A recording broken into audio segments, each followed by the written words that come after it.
What is up, y'all? Welcome back to the channel. This is Samelo TV. Arsenal have made a big statement today, and we have to just admit that the talks of them being out of the Premier League for this year might have been a bit premature, and how they've responded with all the injuries that they sustained from having Bukayo Saka go down with the hamstring injury. Odegaard been out for large parts of the season. We have Ben White that's been out, and a host of other players from the left back, Calafiori and Tierney and Zinchenko. A lot of these players that are key players in the Arsenal fabric. They've lost a lot of players to injury, and they've also not been able to capitalize on Liverpool's occasional slip-ups. And, that has caused us to react, react to them being not serious this year. But I'm here to say that I was wrong. Mikel Arteta is doing wonders with this team. Despite all that's happened to this point, he's done a fantastic job of keeping them in the hunt. And today we gotta give credit to a couple players, and I'll just jump right into it. First of all, let's look at their lineup. Today they played. They had Raya in goal. Raya deserves a lot of credit. Such a good goalkeeper. Some of those saves that he made to keep them up 1-0. Who knows how the game would have played out if one of those goals went in when, especially the one from the corner kick that Vardiol just kind of got on target, and that wonderful reflex save was what did it for them. And man, really good goalkeeper. And then that save he made from I believe was Vardiol was from Savinio. Another really good save. And then we got Timber, and Lewis Skeeling looked really good today. Defensively, Timber looked really rapid, very good on the ball, very solid defensively. And for me, this was the man of the match, Lewis Skeeling. Gabriel and Saliba did their thing as well. I think Saliba would probably be the least effective of the four defensively today, because it was off of him that Haaland went on to score his goal. But overall, that defense was really solid. They held it down. You move into the midfield, and the MVP of the midfield today was Partey. Sometimes we forget how good this man is because of all the other talent that's around him and because of all the injuries he's had over the years. But when Partey is playing at the peak of his powers, he's unplayable. He's actually unplayable. Today, they couldn't get close to him. They couldn't get near him. Then he goes on to score the goal that essentially sealed the game for them. That He was really phenomenal today. And then we had Rice bossed it today as well. Odegaard looked really good as well, especially scoring that early goal. That was really important for them. Really important for them to score such an early goal. And Martinelli seemed like a man possessed as well today. Trossard was giving them headaches. He was giving them problems, giving Man City all kinds of problems. And obviously Kai Havertz, goes on to score a goal and gets an assist as well. He missed that big chance in the first half, and, he could have let his head drop. But Kai Havertz doesn't seem to have any quit in him. He continues to go hard and gets his reward by getting the goal later on in the game. But you see the willingness to run with, I think it was Martinelli that had the ball, and just looking very clinical on that strike. You wonder why he doesn't do that more frequently and doesn't have that conviction in the strike. But really good performance from Kai Havertz today. He doesn't. I feel like it doesn't really get enough credit because sometimes you don't see all that he does. It's not just the goals alone. Sometimes it's the tenacity, winning the ball back, getting headers. These are the things that you don't see. But I think today he looked like a complete striker for them. And sometimes as Chelsea fans, we definitely didn't like him because of all the frustration that he caused and all these other reasons that we didn't like the player. But Kai Havertz is, I'm starting to wonder if he's not even better than what Jackson is. Like, he may not have the carrying ability of Jackson, but I think he's just a smarter player. But then he's also been playing for much longer. Jackson is kind of still new in his professional career. Kai Havertz just has that wherewithal of knowing when to not go at it and recycle the ball, hold the ball. It doesn't look glamorous because of his height and stature. It looks almost clunky at times, but he's a solid player. Solid player playing for a really good team, and Arteta has all the faith in him. That's the most important part of all this. Arteta has complete faith in his ability, and for that reason alone, what we gotta say? We can't say anything. He continues to play him, and Kai Havertz can tell. Kai Havertz will run through a brick wall for Arteta. Like, there's real faith between those two. They have real faith in each other. So now let's flip to the other side. Holland, we got Ortega in goal for Man City. Vardiol. I think Vardiol, you know, looked dangerous at times today. He could have scored, goals. He's good going forward, but defensively, he's still very suspect. John Stones looked really uncomfortable today. He did not want to be there. He did not look comfortable defensively on the ball either. I think that Arsenal press really did a number on that Man City's team today. Akanji, nah, not really good out here, man. It's not looking good for Akanji. Uh, I didn't realize that Nunes was the left back because, oh no, sorry, the right back. Um, so yeah, that's another one that didn't necessarily work today. And then we got Bernardo Silva. I didn't realize was playing that deep as well. But next, with the pivot of Kovacic and Bernardo Silva. Bernardo Silva looked very frustrated today. He was kicking people, especially when the young star for Arsenal came on, Waneri, who does went on to score a goal as well late in the game, the final goal of the game. He was kicking at him, especially when the kid came in and started like doing tricks. There was a period in that game where there was olays going around. There was just like olays, and the City players just looked demoralized.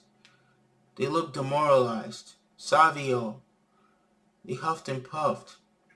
But the Marmoush guy, the new guy, he tried in the first half, but I think he has a lot to learn about this league because it ain't gonna be that easy. This ain't Frankfurt. This is a Premier League. You're gonna have to really earn your keep. You're gonna have to really come in and show that you're that guy. Right now, you're not that guy. You know? And then you got Foden stinking up the place. He's had a pretty good a good past couple of weeks and he's been really good. But he's back to default settings. This game he was anonymous. He wasn't nowhere to be found. And that's credit to Arsenal. They played as a team. They played as a unit. You had Lewis Skilly doing his own, like, looked like a pro, a very confident player. He took his goal really well, and then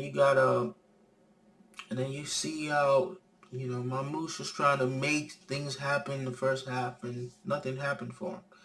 And Now we go to the real battle of this game between Haaland and Gabriel. Those two really hate each other. There was a real sense of hatred between these two players. Haaland just wanted to prove to them that they do deserve to be humble. They should be humble because we're the big dogs. But Arsenal didn't get that memo because they went out there and humbled him. He gets his goal when he jumps over. He gets that jump over Saliba. But aside from that, he had very minimal touches. In fact, during the commentary, they was talking about how few touches he's had so far. But that's credit to the work that the Arsenal team was doing. And let's just go over some of the. Let's look at the some of the stats here. They're saying that Arteta. Some of the insights here. They're saying that Arsenal have gone unbeaten in 14 consecutive Premier League games. They've won 9 and drawn 4 for the first time since December 2018 under Unai Emery, also a run of 14. So, like, Arsenal fans are overreacting to where they are in the league and all this other stuff. They're looking crazy out here because that's incredible. That's a run of crazy consistency. 14 games undefeated. It hasn't been done since 2018. Impressive. I don't want to see any Arteta out conversations. You're looking goofy out there. If you bring up conversations like that, I can't take you seriously. They said another one is Man City have conceded 4 plus goals in a game for the 4th time this season, which is now the most times in a single campaign in Pep Guardiola's managerial career. The Citizens have conceded 53 goals in 36 games in all competitions so far this season, and won fewer than 59 matches last season. Wow, that's so crazy. Like if I was Rodri right now, I would be negotiating a new contract because they don't concede as many goals as Rodri. They're not even the same team if Rodri was playing. So it's incredible to me that the loss of one player can be so devastating. Um, so overall, like, I don't know what. Uh, I don't know why they consider so many goals, but it's really a testament to how good this guy is, honestly. Um, and then the Arsenal boss Arteta has lost 9 of his first first 10 managerial meetings with Pep Guardiola, but also after today's win, he has become only the third manager to go 5 games unbeaten in all competition against the Spaniard. After Thomas Tuchel, remember Thomas Tuchel had that really good run of wins against Guardiola and then Jurgen Klopp for 2 years, 2021 to 2022. Okay, yeah. So overall, I mean, you gotta say this is a really impressive win for Arsenal, and puts them back in the mix for the league this season. So Arsenal fans, are you excited? Are you feeling like you're back in it? Do you feel like you can make a run? Are you gonna make a sign-in? Are you gonna buy a new striker? These are all concerns a lot.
Arsenal fans are having regarding the season so far. So let me know your thoughts and comment. Leave a like on the video, smash a subscribe, and I'll catch you on the next one. Peace.